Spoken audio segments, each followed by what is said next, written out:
fas yéene jël li nga xam nekk moo di parrainage li nga xam nekk moo di Pastef. Tout d'abord pourquoi le choix de Bassirou Diomaye Faye peut-être pour mu daal di ñëw jël li nga xam nekk moo di les parrainages de Pastef certes amoon nañ d'autres possibilités à travers le parrain des élus mais da nga ko fa bàyyi ñëw si li nga xam nekk moo di le parrain li nga xam nekk moo di peuple bi exactement alors le pourquoi Pastef bëggoon récupérer coûte que coûte dina xam nekk moo di ses parrains si mbedd bi. waaw xam nga nag Bassirou Diomaye Faye en termes de relation et de proximité. bokk na si ñi nga xam ne ci Pastef ñoo gën a jege Ousmane Sonko. ok waaw on peut même dire que Diomaye c'est le parfait sosie ou le parfait la parfaite doublure de Ousmane Sonko. Donc de ce point de vue même dans l'organisation de Pastef Diomaye est le numéro 2 de Pastef. Ousmane Sonko mooy président. Birame Souleye Diop. Non, Birame Souleye est vice-président. Okay. Mais aujourd'hui dans la dernière réorganisation Birame Souleye c'est le premier vice-président mais qui est le secrétaire général? C'est Bassirou Diomaye Faye. Qui est le secrétaire général des coordinations des cadres de Pastef? C'est Diomaye Faye. Diomaye Faye. Donc man ci man c'est le numéro 2. Donc de ce point de vue désigner Diomaye bêtement. Maintenant est-ce que Diomaye est le vrai candidat de Pastef? Je pense que non.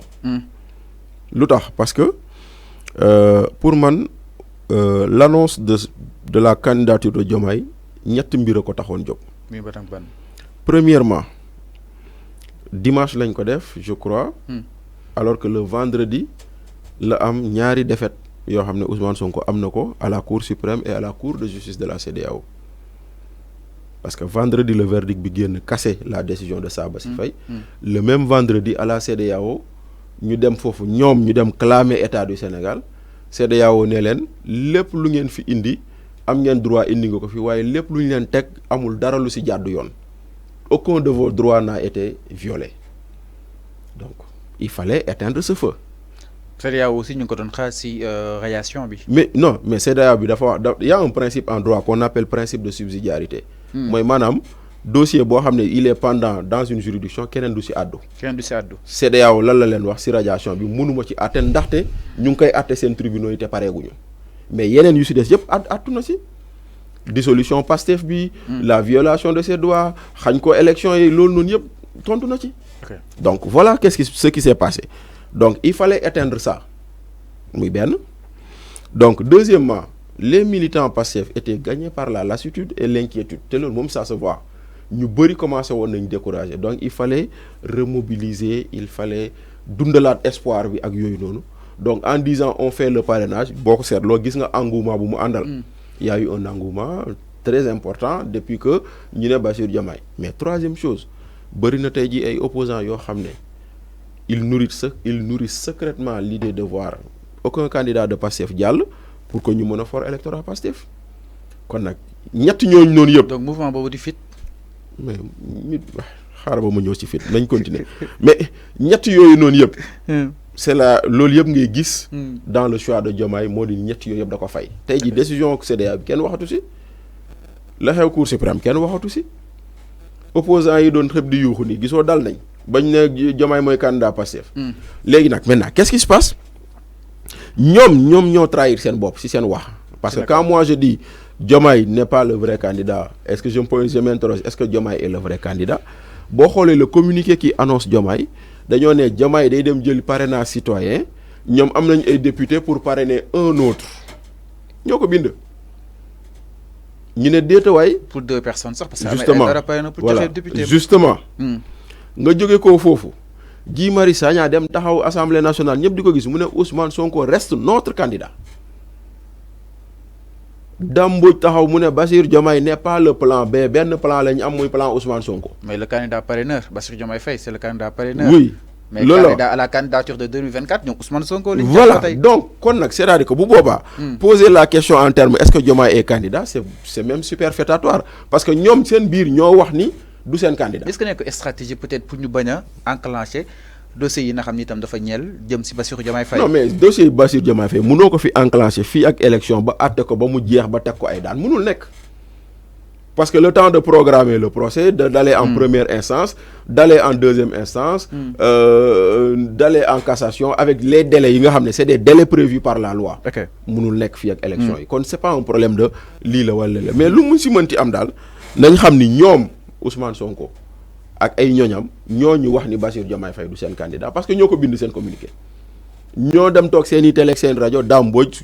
mais xam na coow yi tamit commencé woon na si article L57 ñu bëri sax ne Bassirou Diomaye Faye dafa dem jëli fiche am comme un candidat indépendant. loolu moom bu ko defee moo daaneel boppam. waaw loolu moom bu dee moo dem jëli fiche comme un indépendant kon moom moo daaneel boppam. mais si lan la war a jëli fiche ban parti ou lu dul indépendant. non déedéet xam nga lu tax mënut a jël si indépendant. loi bi dafa ne article L57. L57. code électoral. pour nekk candidat. Il faut être issu d'un parti politique légalement constitué, d'une coalition de partis politiques légalement constituée ou d'être indépendant. Après, mu ñëw alinéa suivant, mu ne est indépendant une personne qui n'a jamais milité dans un parti politique. Est indépendant une personne qui a au moins quitté un parti politique depuis 1 an. Okay. Ce n'est pas le cas de Diomaye. Parce que matul 1 an kon bu dee dafa dem jël fiche au nom d'un indépendant moo éliminé boppam mënul jël fiche au nom de Pastef parce que Pastef n'existe pas. N'existe pas lenn moo ko dese. foofu la coow li nekk lenn moo ko dese mu jël fiche au nom d'une coalition. coalition Sonko 2024. mën na nekk coalition Diomaye 2024 coalition Espoir 2024 coalition Taxaw Sénégal ça dépend daal mais l'essentiel na doon si turu coalition. bu ko defee si turu coalition. te loolu ñu si xaar waa Pastef ñu leeral ñu. voilà exactement concrètement. merci beaucoup. Bassirou Diomaye si lan la jëlee. surtout que ka demoon au nom de Bassirou Diomaye Faye mooy Amadou Ba. woo leen Amadou Ba ngeen laaj ko moom ban si nan la jëlee bu dee moo dem jël si turu indépendant éliminé na Diomaye loolu moom na leer. Parce que Diomaye fii ak ba ñu tasee Pastef ak léegi defu fi at kon il ne peut pas être un indépendant mënul jël kii si turu Pastef coalition moo ko desee kon nag ñi doon wax indi débat article 57 loolu moo tax parce que loolu dafa lu jar a leeral la. lu jar a leeral la et indépendant celui qui n'a jamais milité dans un parti politique ou celui qui a quitté les partis politiques depuis au moins 1 an te 1 an moo tagu fi.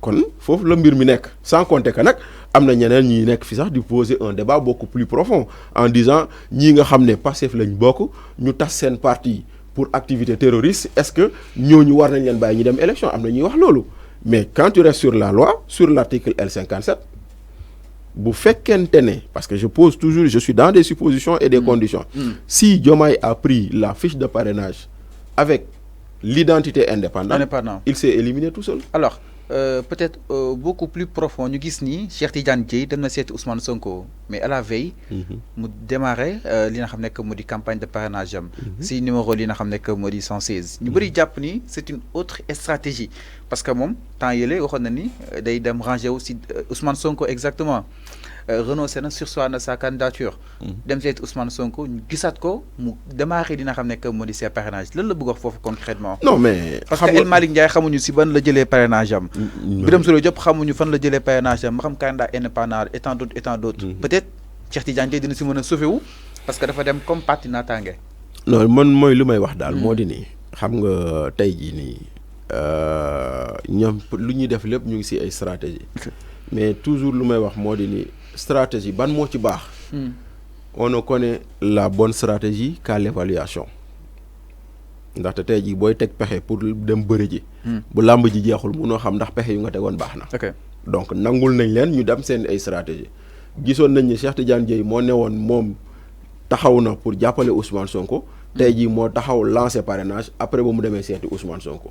mu dellu ci lu ma la waxoon ñoom ñoo ñu ne Diomaye moo yor parrainage citoyen bi ñoom ñoo bind ci seen nu mu tuddati ñoom ñoo bind ci seen communiqué ni le parrainage des députés c'est pour un autre Cheikh Tidiane Dièye fii ak ñu ne élection yi jeex mën na motal mënta motal mais au moins on sait que 13 députés peuvent le parrainer kon nag maintenant ndax moom mooy doon le candidat boo xam ne bii mooy dem ci turu waa Pastef ak lépp on verra ndaxte fii ak le 11 moom yàggatul daal. mais loolu tamit benn stratégie la. mais lépp moo tax may la stratégie la mën na nekk comme aussi itam mën na nekk Boubacar Camara mën na nekk Déthié Fall mën na nekk keneen mais kenn xamul l'essentiel moo di ni man moom am na lu ma gëm te di ko wax élection yi ñu jëm.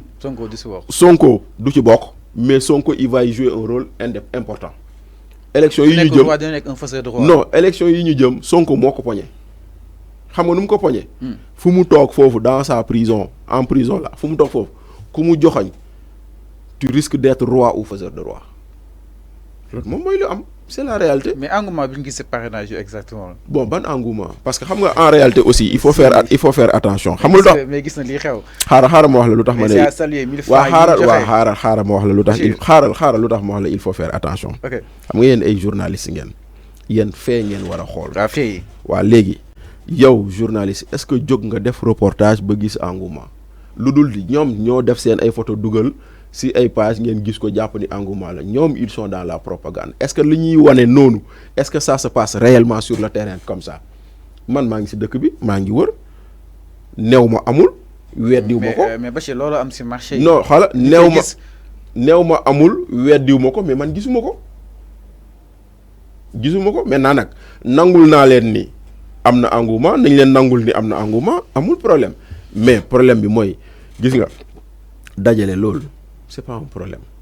C'est pas un problème. C'est pas un problème. Sénégalais, il faut savoir distinguer le militant, le sympathisant de l'électeur. Sénégal fi ñu bari li da leen di nax. Nit mën na nek militant et il n'est pas électeur. Nit mën na nek sympathisant et il n'est pas électeur. Électeur bi am solo. Té fi ni man damay gis waxoon naa ko quand il y avait la révision des listes électorales neewoon naa leen lii ma gis daal man neexuma ndaxte nuñ doon waxee ndaw ñi wonewuñ feeñul ci inscription sur les listes électorales bi ndaxte ba ñu ubbee révision fichier électoral bi xam nga ñaata nit moo yokk ci fichier bi 300 000 kese moo yokk ci fichier bi 250 000 au Sénégal 50 000 à l'étranger mais 300 000 ça ne vaut rien ça ne représente rien si ñi nga xam ne dañoo jàpp ni moo tax chaque jour bu ma déggee ñenn ñi naan waaye parti bi bu demee élection premier tour day gagné may leen attention. mais Pastef su demoon élection Bachir. Pastef dina dem élection bu wax bu dew su demoon élection. Pastef mais Sonko concrètement su demoon élection. non Sonko bu demoon élection il risque de faire très mal. OK loolu moom kenn du ko werante. Il risque de faire très mal. Sonko ku mu demal élection boo deful ndànk mu yóbbu le deuxième tour. loolu moom man moom gëm naa ko.